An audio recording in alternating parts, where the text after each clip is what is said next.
الأنبياء والمرسلين وعلى آله وصحبه أجمعين। আজকে 11 দলীয় ঐক্য জোটের উদ্যোগে আয়োজিত গুম খুন আওয়ামী ফ্যাসিবাদী আমলে সমস্ত হত্যাকাণ্ডের বিচার দাবিতে আয়োজিত 11 দলীয় ঐক্য জোটের এই বিশাল সমাবেশের শ্রদ্ধেয় প্রধান অতিথি বাংলাদেশ জাতীয় সংসদের মাননীয় বিরোধী নেতা আমির জামাত ডাক্তার শফিকুর রহমান, জাতীয় সংসদের চিফ হুইপ এবং জাতীয় নাগরিক পার্টির আহ্বায়ক জনাব নাহিদ ইসলাম, অন্যান্য নেতৃবৃন্দ, সাংবাদিক বন্ধুগণ, সংগ্রামী দেশবাসী, আসসালামু আলাইকুম ওয়া রাহমাতুল্লাহি ওয়া বারাকাতুহু। প্রধান অতিথি বক্তব্য রাখবেন।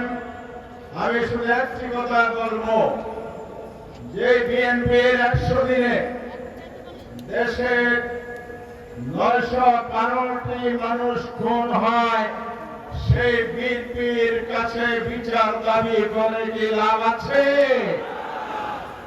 যে বিএনপির নেতা কর্মীরা প্রকাশ্য দিবালোকে আওয়ামী কায়দায় পল্টনে 28 অক্টোবর মানুষ হত্যা করে নির্যাতন করেছিল, তার আদলে মিটপুরের সোহাগের লাশের উপর নির্যাতন করেছে, সেই বিএনপির কাছে কি বিচার আশা করা যায়?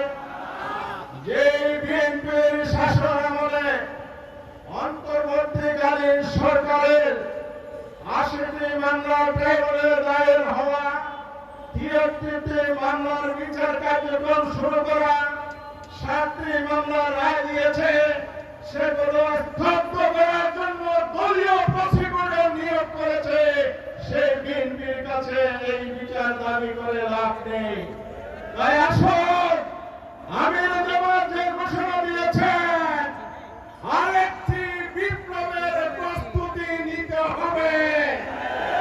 এই বিপ্লবের মাধ্যমে ব্যর্থ বিএনপি যারা বিচারহীনতার সংস্কৃতি আওয়ামী প্রতিবাদে প্রতিষ্ঠা করতে চায়, তাদেরকে ক্ষমতাচ্যুত করে ন্যায় ভিত্তিক শাসন ব্যবস্থা এগিয়ে যাবে। নেতৃত্ব দেবে 11 দল, ডাক্তার শফিকুর রহমান, ইনশাআল্লাহ। সেই জন্য আমরা প্রস্তুতি নেব। সবাইকে ধন্যবাদ।